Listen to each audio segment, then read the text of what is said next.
नमस्कार मित्रांनो, मी तुमचा मित्र मिस्टर क्रिएटर। आजचा विषय थोडा वेगळा आहे आणि खूपच महत्त्वाचा देखील। आपल्याला कुठल्याच भाषेला विरोध नाही, कारण प्रत्येक भाषेला तिचं स्थान, तिचा सन्मान असतोच।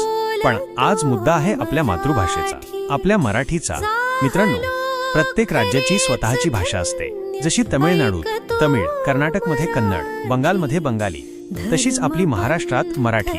त्या राज्यात स्थानिक भाषेचा आदर, जपणूक आणि प्रचार करणे महत्त्वाचेच असते। पण हल्ली आपल्या महाराष्ट्रात हिंदीची सक्ती वाढताना दिसतेय। ही सक्ती चुकीचीच आहे, कारण हिंदी ही परकीय भाषा नाही, पण ती आपल्या मातृभाषेला कमी लेखण्याचा मार्ग ठरू नये। आपण हिंदी, इंग्रजी, इतर भाषा शिकाव्यातच, पण मराठीचा अभिमान बाळगायला विसरू नये। आपल्या महाराष्ट्रात मराठीचाच सन्मान हवा, मराठीचाच आग्रह हवा। आपली ओळख, आपली संस्कृती, आपला अभिमान, आपली शान ही मराठीच आहे।